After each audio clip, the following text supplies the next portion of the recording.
দিক পরিবর্তী প্রবাহ, physics second পেপারে চ্যাপ্টার 5 এর এখানে সবচেয়ে ইম্পর্টেন্ট টপিক। এটা বুঝতে হলে তোমাকে এরকম একটা তার কুণ্ডলী চিন্তা করতে হবে যেখানে একটা গ্যালভানোমিটার লাগানো আছে। এখন মনে করো একটা ম্যাগনেট, আমি এরকম একটা ম্যাগনেটকে নর্থ সাউথ যাই হোক না কেন, আমি যদি ওর দিকে একবার সামনে আর একবার পিছনে নিতে থাকি, তাহলে তুমি জানো এখানে তড়িৎচালক শক্তি আবিষ্ট হবে। এই চ্যাপ্টারের মূল বক্তব্য কিন্তু এটাই ছিল, ইউ নো দ্যাট। কারণ কি, কেন এখানে তড়িৎচালক শক্তি আবিষ্ট হবে? কারণ এটাকে যখন তুমি সামনে নিবা, ম্যাগনেটটাকে যখন তুমি সামনে নিবা আর পিছনে নিবা, তখন এর মধ্যে ফ্লাক্সের পরিবর্তন ঘটবে। এবং আমরা জানি ফ্যারাডের সূত্র থেকে যে ফ্লাক্সের পরিবর্তনের হার যত বেশি হবে, এখানে তত বেশি মাত্রায় তড়িৎচালক শক্তি আবিষ্ট হবে, তত বেশি মাত্রায় তড়িৎ প্রবাহিত হবে। এটা ডিপেন্ড করতেছে ওকে আমি এই ম্যাগনেটটাকে কত দ্রুত সামনে বা পিছনে নিচ্ছি, এটার বেগ কত। এটার বেগ যত বেশি হবে, ততই কি এর মধ্যে দিয়ে ফ্লাক্সের পরিবর্তনের হার তত বেশি হবে। তখন এখানে একটা তড়িৎচালক শক্তি আবিষ্ট হবে, ধরো তড়িৎচালক শক্তি ই আবিষ্ট হবে, ফলে এখানে তড়িৎ প্রবাহিত হতে থাকবে। এখন এই ঘটনাটাকে যদি আমি গ্রাফিক্যালি প্রকাশ করতে চাই, তাহলে তোমাকে খুব সুন্দর করে একটা বেসিক শিখতে হবে। এটা আমরা জানি অবশ্য। ধরো আমি এখানে ম্যাগনেটটা আছে, ম্যাগনেটটা এখানে থামানো আছে। এখন আমি যদি এইখান থেকে ম্যাগনেটটাকে দ্রুত এখানে নিয়ে যাই, ধাক্কা দিয়ে এটাকে সামনে নিয়ে গেলাম, আবার পিছনে নিয়ে আসলাম, তো যখন এখান থেকে এখানে নিয়ে আসবো, এইটুকু সময় এখানে সে স্থির ছিল, এখানেও কিন্তু ম্যাগনেটটা স্থির। ধরো এখানে যখন স্থির ছিল তখন কিন্তু এর মধ্যে বিদ্যুৎ প্রবাহিত হবে না, কারণ এখানে ফ্লাক্সের কোনো পরিবর্তন হচ্ছে না। কিন্তু যতক্ষণ এটা চলতে থাকবে, ততক্ষণ কি এখানে ফ্লাক্সের পরিবর্তন ঘটছে। তার মানে যতক্ষণ এটা গতিশীল, এখান থেকে এখানে নিয়ে নিয়ে যাওয়ার সময়টুকুতে এখানে তড়িৎচালক শক্তি আবিষ্ট হবে। তো কিভাবে আবিষ্ট হবে? এখানে তার স্পিড 0, এখানেও তার স্পিড 0, তার মানে এইখানে যখন ছিল ম্যাগনেটটা তখনও তার তড়িৎচালক শক্তি 0। যখন এখানে এসে থামিয়ে দিলাম, এইখানেও তার তড়িৎচালক শক্তি 0। এই মাঝখানের জায়গাটুকু যতক্ষণ সে গতিশীল ছিল, ততক্ষণ সে তার ভিতরে তড়িৎচালক শক্তি আবিষ্ট হয়েছে। তার মানে কি, তড়িৎচালক শক্তি এখান থেকে বৃদ্ধি পেতে পেতে হাইস্ট হয়ে আবার লোয়েস্ট হয়ে 0 হয়ে গেছে। 0 থেকে হাইস্ট, হাইস্ট থেকে 0। আবার আমি যদি ম্যাগনেটটাকে পিছন দিকে নিই, তাহলে আবার তার ভিতরে ফ্লাক্সের পরিবর্তন ঘটবে, কিন্তু বিপরীত দিকে। এখান থেকে এখানে নিলে যদি ফ্লাক্সের পরিমাণ বাড়তে থাকে, এই দিক থেকে এই সামনে থেকে পিছনে নিলে ফ্লাক্সের পরিমাণ কমতে থাকবে। তার মানে কি, তড়িৎচালক শক্তি আবিষ্ট হবে কিন্তু বিপরীত দিকে, অর্থাৎ তড়িৎটা বিপরীত দিকে তখন প্রবাহিত হবে। ওই একই এখানে 0 ছিল, বিপরীত দিকে হাইস্ট হবে তড়িৎ প্রবাহের মান, তারপর আবার এখানে আসার পর 0 হয়ে যাবে, কারণ এখানে আবার সে থেমে গেছে। এই ধরনের কার্ভ আমরা এই ধরনের ঘটনা, যেটা 0 থেকে বাড়তে বাড়তে হাইস্ট হয়, হাইস্ট থেকে আবার কমতে কমতে 0 হয়, আবার বিপরীত দিকে বাড়তে বাড়তে হাইস্ট হয়, আবার কমতে কমতে 0 হয়, এভাবে চলতে থাকে, সেই ধরনের কার্ভকে আমরা বলে থাকি সাইন কার্ভ। ধরলাম আমি এইদিকে তড়িৎচালক শক্তি কিভাবে চেঞ্জ হচ্ছে সেটা, আর এইদিকে ধরো সময়, টাইম। তাহলে কি হলো, যখন এইখানে ছিল ম্যাগনেটটা, ভালো মতো খেয়াল করবা, যখন ম্যাগনেটটা ছিল এইখানে তখন 0। যখন এটা তুমি ধাক্কা দিয়ে সামনে নিয়ে গেলা, তখন কি হলো, এই এতটুকু সময়ের গতিশীলতার সময় তার তড়িৎচালক শক্তি হাইস্ট হইলো, আবিষ্ট তড়িৎচালক শক্তি হাইস্ট হইলো, আবার কমতে কমতে 0 হয়ে গেল। তার মানে এখানে সে এখন 0। আবার যখন টান দিয়ে তুমি পিছন দিকে আনলা, তখন কি হবে, এটা আবার বিপরীত দিকে তড়িৎচালক শক্তি আবিষ্ট হইলো, বিপরীত দিকে তড়িৎ প্রবাহ সৃষ্টি হইলো। তখন কি বিপরীত দিকে সে আবার বাড়তে বাড়তে হাইস্ট হয়ে আবার কমতে কমতে 0 হয়ে গেল। তার মানে এখানে আবার 0। তার মানে একটা ম্যাগনেটকে আমি যখন সামনে নিচ্ছি, পিছনে আনতেছি, এতটুকুর মধ্যে তার গ্রাফটা হয় কি, এইটা এটা এই এতটুকু। তার মানে একটা পর্যায়ে আবার নেই, নিতে থাকি, বারে বারে যখন নিতে থাকবো তখন বারে বারে এরকম একটা কার্ভ তৈরি হতে থাকবে। এই সাইন কার্ভ অনুযায়ী এখানে তড়িৎচালক শক্তি আবিষ্ট হয়। তো এখানে যদি আমি একটা সূত্র বসাইতে চাই যে ম্যাক্সিমাম কতটুকু তড়িৎচালক শক্তি আবিষ্ট হয়, সেটার মান আমি ধরে নিলাম ই নট, ম্যাক্সিমাম এটা। তো এখানে ই এর মানটা হবে E equal to E naught sine theta, Y equal to A sine theta সূত্র ছিল। এই একই জিনিস এখানে এখানে বসে কোনটা, শীর্ষ মানটা, অর্থাৎ সবচেয়ে ম্যাক্সিমাম মানটা। এটা একটা সূত্র। এই এপসাইলন নটটাকে আমরা বলে থাকি শক্তির আবিষ্ট তড়িৎচালক শক্তির শীর্ষ মান। কারণ কি, এই মানটাই হচ্ছে তার ম্যাক্সিমাম মান। বিপরীত দিকেও একই কথা, সে যে যতটুকু তড়িৎচালক শক্তি ম্যাক্সিমাম আবিষ্ট হয় সেটা হবে ই নট। এখানে হচ্ছে ই নট, আর এই হচ্ছে যে কোনো সময়ে, যে কোনো সময়ে তার মানটা কিভাবে পরিবর্তিত হচ্ছে সেটা সেটা ডিপেন্ড করতেছে থিটার উপরে। থিটাটা কি? তো ওমেগা টি। যদি তার কৌণিক বেগ ওমেগা হয় বা কৌণিক কম্পনাঙ্ক যদি ওমেগা হয়, তাহলে এই থিটা ইকুয়ালটা আমরা লিখতে পারি সাইন ওমেগা টি, কারণ থিটা যেহেতু theta equal to omega t. এটা একটা সূত্র। তার মানে এই সূত্র অনুযায়ী বিভিন্ন সময়ে তুমি তড়িৎচালক শক্তির মান কত পাবা সেটা এই সূত্র থেকে বোঝা যায়। ধরো এইখানে 0.1 সেকেন্ড পরে এইখানে আসলাম, এই পয়েন্টে আছি আমরা, তার মানে এই পয়েন্টে তড়িৎচালক শক্তির মান এতটুকু, এই পয়েন্টে তড়িৎচালক শক্তির মান এতটুকু, আর এখান থেকে এতটুকু হচ্ছে একটা পূর্ণ পর্যায়। পূর্ণ পর্যায় মানে হচ্ছে, এই পূর্ণ পর্যায়টা মানে হচ্ছে যে একটা ম্যাগনেটকে আমি সামনে নিলাম, পিছনে আনলাম। এইভাবে যে এটার মধ্যে যে বিদ্যুৎটা আবিষ্ট হবে, সেই বিদ্যুৎটা কি, তড়িৎটা কি, ক্রমাগত তার দিক চেঞ্জ করতে থাকবে, একবার এদিকে একবার এদিকে, একবার এদিকে একবার এদিকে। এতে আমার রোধের কোনো কিছু যায় আসে না। রোধের মধ্যে দিয়ে বিদ্যুৎ গেলেই হবে, এখন কোন দিক দিয়ে যাচ্ছে সেটা ফ্যাক্ট না। এখানে একটা বাল্ব লাগাও, যেদিক দিয়ে যাক না কেন বাল্বটা জ্বলবে। তবে এখান থেকে যখন এখানে আনবা, বাল্বটা জ্বলে আবার নিভে যাবে। আবার এখান থেকে যখন এখানে নিবে, তখন আবার বাল্বটা আবার আরেকবার জ্বলে নিভে যাবে। মানে জ্বলতে থাকবে, নিভতে থাকবে, জ্বলতে থাকবে, নিভতে থাকবে, এরকম হবে। কিন্তু আমরা বাল্ব কেন দেখি যে একটানা জ্বলে আছে? এর কারণ হচ্ছে এই যে ম্যাগনেটটা সামনে পিছনে করতেছে, অর্থাৎ এখানে যে তড়িৎচালক শক্তিটা আবিষ্ট হচ্ছে, তড়িৎ প্রবাহিত হচ্ছে, এটা দিক চেঞ্জ হচ্ছে। এটা প্রতি সেকেন্ডে যদি 60 বার হয়, 60 বার করা যায়, 60 হার্জ কম্পাঙ্ক যাকে বলে, তার মানে প্রতি সেকেন্ডে যদি সে 60 বার সামনে পিছনে করে, তাহলে লাইটটা, বাল্বটা জ্বলবে নিবে, কিন্তু আমাদের চোখ সেটা বুঝতে পারবে না। এটা এসপিএস বলে, স্লাইড পার সেকেন্ড বলে। আমাদের মানুষের জন্য 60 হার্জ যদি হয়, এটা 60 বার যদি জ্বলে নিবে, তাহলে ওইটা আমরা বুঝতে পারি না যেটা জ্বলতেছে নিতেছে। আমাদের কাছে মনে হয়, আমাদের ব্রেন এটাকে ধরে নেয় এটা জ্বলেই আছে। তো এরকম ঘটনা, খুব ইন্টারেস্টিং ঘটনা। তো এখানে এটাকে বলা হয় দিক পরিবর্তী তড়িৎচালক শক্তি।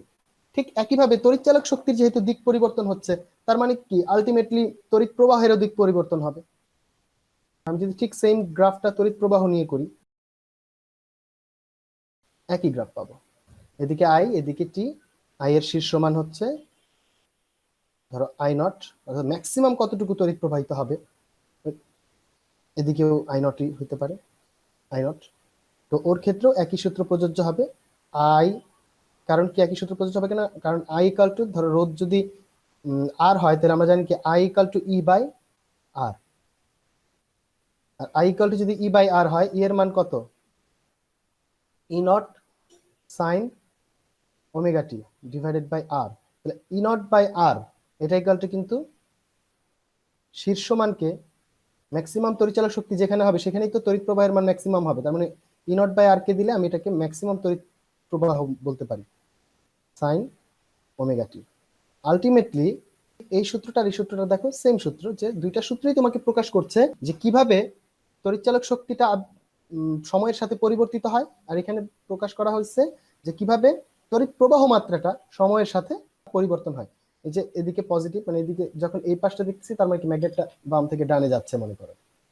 আবার যখন এদিকটা হচ্ছে, তার মানে কি বিপরীত দিকে, নেগেটিভ দিকে, অর্থাৎ বিদ্যুৎ প্রবাহের দিকটা নেগেটিভ, উল্টা হয়ে গেছে। তার মানে বুঝতে হবে ম্যাগনেটটাকে আমি সামনে থেকে পিছনে নিচ্ছি। এ হচ্ছে আমাদের সূত্র। কিন্তু একটা ব্যাপার হচ্ছে, আমরা কি এইভাবে বিদ্যুৎ উৎপন্ন করি? আমরা যে বিদ্যুৎ ব্যবহার করি আমাদের বাসায়, সে বিদ্যুৎটাকে আমরা এইভাবেই উৎপাদন করি? তা তো না। এটা তো খুবই হাস্যকর একটা উপায়। যদিও করা যায় এইভাবে, কিন্তু করা যায়, কিন্তু এখানে এভাবে তো একটা মানুষ ম্যাগনেট সামনে পিছনে নিয়ে তো করা সম্ভব না। এই জন্য আমাদের সুন্দর একটা সিস্টেম থাকে। আমি অনেক রকম সিস্টেম আছে, অনেক রকম পদ্ধতি আছে। আমরা যে পদ্ধতিটা করব, একটু দেখবো আর কি, আইডিয়া নেওয়ার চেষ্টা করব, সেটা হচ্ছে এসি ডায়নামো।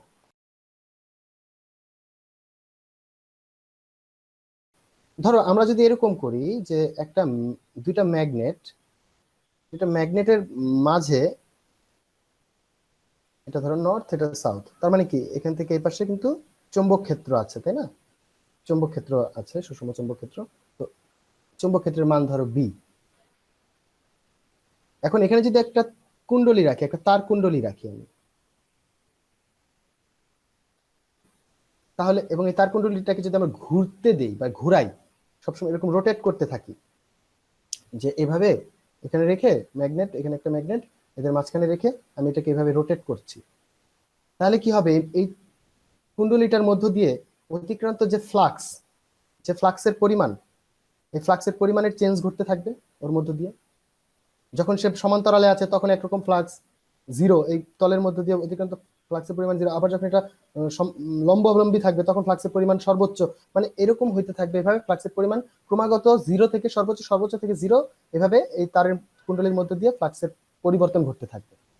আর ফ্লাক্সের এই পরিবর্তনের জন্য কিন্তু এই তারের মধ্য দিয়ে বিদ্যুৎ প্রবাহিত হতে থাকবে, যে কোনো দিকে, দুই দিকেই, একবার এদিকে একবার এদিকে বিদ্যুৎ প্রবাহ হতে থাকবে। আমরা এখানে করি কি, একটা স্লিপ রিং লাগাই, এটা একটা মেকানিক্যাল একটা সেটআপ। এই মেকানিক্যাল সেটআপ দিয়ে আমরা এখান থেকে তার নিয়ে এখানে একটা রোদ লাগিয়ে দিতে পারি। যদি এটা ঘূর্ণনশীল রাখা যায় তাহলে এখানে বিদ্যুৎ উৎপন্ন হতে থাকে। এটাই হচ্ছে আমাদের এসি ডায়নামো। জাস্ট এর আগে যে ম্যাগনেট দিয়ে করলাম, এখানে এটা ম্যাগনেটটাকে সামনে পিছনে নেওয়ার মূল কারণটা কি ছিল, যাতে জাস্ট কুণ্ডলীর মধ্য দিয়ে ফ্লাক্সের পরিবর্তন ঘটে। আর এখানেও তো একই কাজ করছে, এখানে আমি এটাকে ঘোরাচ্ছি, এই কারণে এর মধ্য দিয়ে ফ্লাক্সের পরিবর্তন ঘটছে, এবং সেম ওয়েতে হ্রাস বৃদ্ধি করে এখানে একটা এসি কারেন্ট তৈরি হচ্ছে। আমরা এখানে একটা এসি কারেন্ট পাচ্ছি, এসি প্রবাহ পাচ্ছি। তো এর জন্য না কিছু সূত্র আছে, মানে কিছু বেসিক কিছু ফর্মুলা তোমাদের একটু জেনে রাখা উচিত। দুইটা সূত্র আমি তোমাদের জন্য সাজেস্ট করব। এক হচ্ছে প্রতিটা টি সময়ে ফ্লাক্সের কিভাবে পরিবর্তন ঘটছে এর মধ্য দিয়ে, সেই ফ্লাক্সের পরিবর্তনটা আমরা এই সূত্র দিয়ে বের করতে পারি, এন বি এ কজ ওমেগা টি বা থিটা আর কি। এটা একটা, তার মানে টি সময়, এই যে ঘোরাচ্ছি, প্রতি টি সময় পরে পরে ফাইয়ের মান কত হবে, কারণ ফাইয়ের মান তো চেঞ্জ হচ্ছে ওর মধ্যে দিয়ে। তো কখন ফাইয়ের মান কত হবে সেটা আমরা এই সূত্র দিয়ে বের করতে পারি। তো তোমরা জানো এখানে ফাই হচ্ছে ফ্লাক্সের পরিমাণ টি সময়ে, এন হচ্ছে ওর যতগুলি পাক সংখ্যা, বি হচ্ছে চৌম্বক ক্ষেত্রের মান, এ হচ্ছে ওর ক্ষেত্রফল, ক্ষেত্রফল, আর ওমেগা হচ্ছে কৌণিক বেগ, আর টি হচ্ছে সময়। কৌণিক বেগ নিয়ে আরেকটা কথা বলা যায়, ওমেগা ইকুয়াল টু আমরা জানি কি 2π/t বা 2πf কিংবা 2πf। এই সূত্রগুলো মনে করে আসা উচিত, কারণ এগুলি আমাদের দরকার পড়তে পারে এখানে। আর আরেকটা সূত্র হচ্ছে যে তাহলে আমার এপসাইলন নটের মান কত হবে, বা ধরো এপসাইলন, এখানে এপসাইলনের মানটা কত হবে, আমি যদি ফাই থেকে, যেহেতু আমরা জানি যে এপসাইলন বা ই ইকুয়াল টু, সরি তড়িৎচালক শক্তি ই ইকুয়াল টু, যেহেতু আমরা জানি যে minus D phi by D T. তো তুমি যদি এখন এখানে মাইনাস ডি ডিটি অফ এই টোটাল জিনিসটা বসিয়ে দাও, এটা যদি বসিয়ে দাও, এনবিএ তো ধ্রুবক, এটাকে বাইরে বের করে নিয়ে আবার কজ ওমেগা টিকে ডিফারেন্সিয়েশন করলে মাইনাস সাইন ওমেগা টি থাকে, এটাকে আবার ডিফারেন্সিয়েট করে দিতে হয়, সেখান থেকে আবার আসবে ওমেগা। তার মানে আলটিমেটলি আমাদের এখানে ই এর সূত্রটা আসছে, এগুলো বাসায় ভালো মতো একটু দেখে নিবা, তাইলে বুঝে যাবে, এত কঠিন কিছু না এগুলা, জাস্ট সূত্রগুলি কিভাবে আনা হচ্ছে সেগুলি। আর আর এই যে এটা দেখো, ই ইকুয়াল টু আমরা কি জানি, ই নট সাইন ওমেগা টি না, এর আগে যে সূত্রটা দেখেছি আমরা, এর আগে যে সূত্র আমরা করলাম, ই ইকুয়াল টু কি, ই নট সাইন ওমেগা টি। ঠিক এর সাথে যদি আমরা এই সূত্রটাকে মিলাই, এই সূত্রটাকে মিলাই, তাহলে আমরা দেখতে পাই যে আমরা চাইলে এই যে ই ইকুয়াল টু ই নট না, এটা তো ই নট হয়ে যাবে, তখন এটাকে ই নট লিখতে পারি। তার মানে ই নট অর্থাৎ শীর্ষ মান, ম্যাক্সিমাম কতটুকু তড়িৎচালক শক্তি আবিষ্ট হবে, সেটা হবে এন বি এ ওমেগা। এই সূত্রটা নিয়ে হচ্ছে আমি একটু কথা বলবো।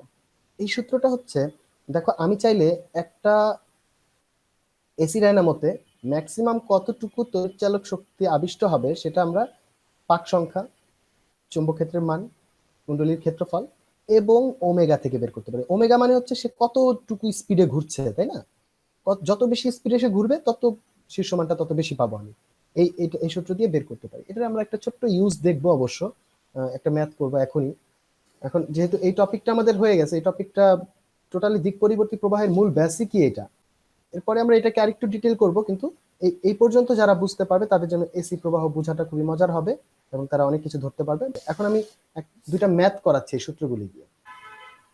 একটি দিক পরিবর্তী তড়িৎ প্রবাহের সমীকরণ I equal two 30 sin 628t হলে তড়িৎ প্রবাহের শীর্ষমান কম্পাঙ্ক পর্যায়কাল বের করো।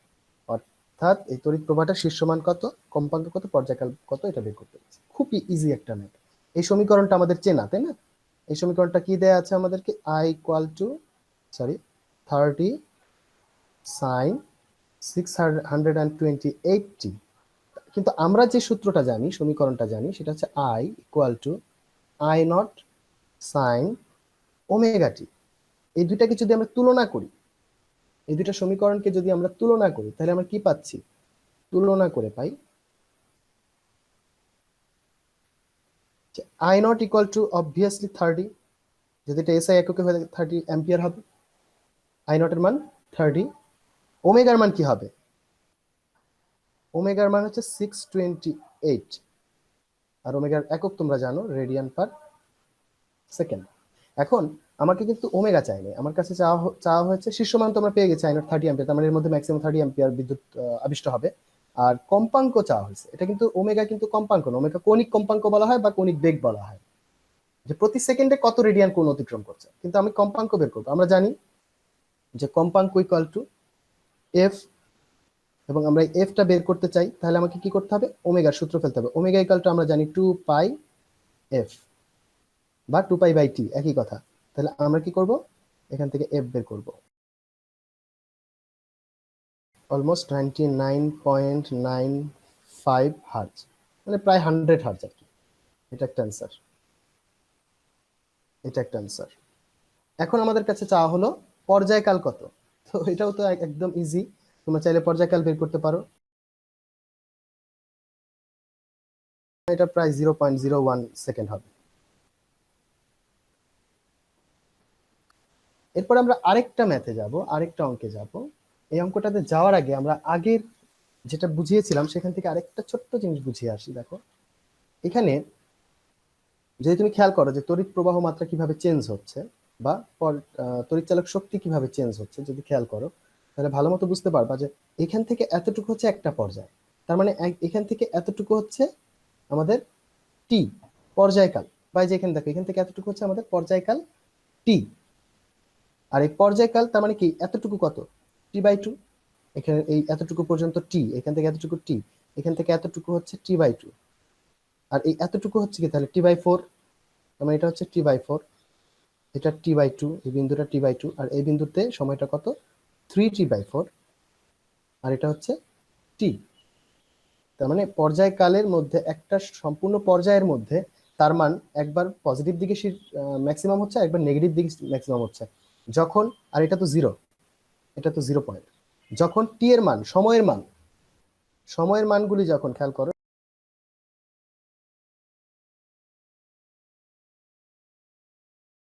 ইত্যাদি হয়, তখন আই এর মানগুলা কি হয়, দেখো জিরো, যখন সময় জিরো তখন আই এর মানও জিরো, যখন t/4 তখন আই এর মান কি ম্যাক্সিমাম, যখন আবার t/2 সময়টা তখন আবার আই এর মানটা জিরো, আবার যখন 3t/4 তখন আই এর মানটা আবার ম্যাক্সিমাম, মাইনাস দিকে ম্যাক্সিমাম, কিন্তু ম্যাক্সিমাম।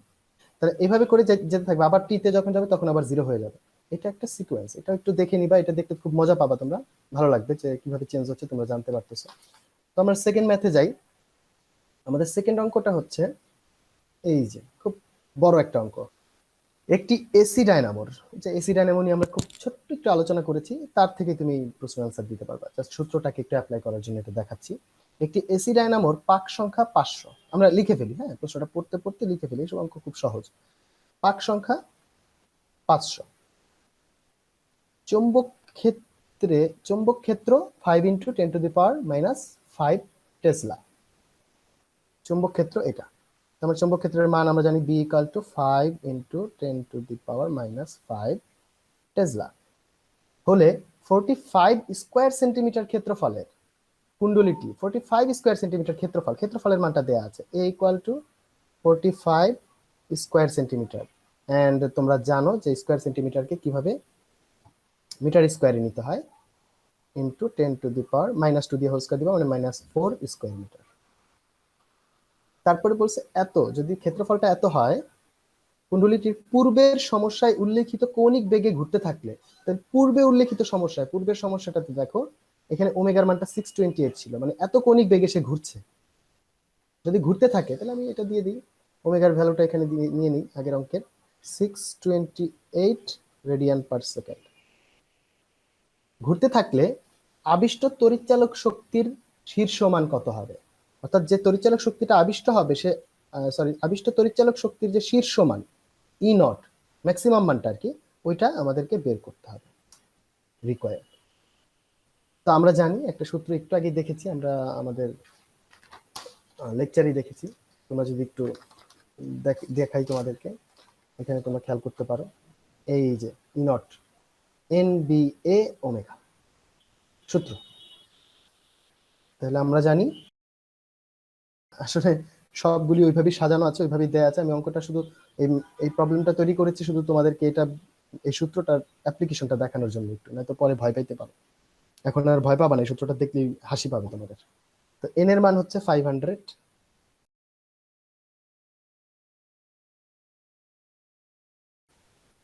তো আমাদের এখানে যে ভ্যালুটা আমরা পাচ্ছি এটা হচ্ছে 0.07065 ভোল্ট। যদি আমার ভুল না হয়ে থাকে তাহলে এটাই হচ্ছে আমাদের অ্যান্সার, ক্যালকুলেশনে যদি ভুল না হয়ে থাকে।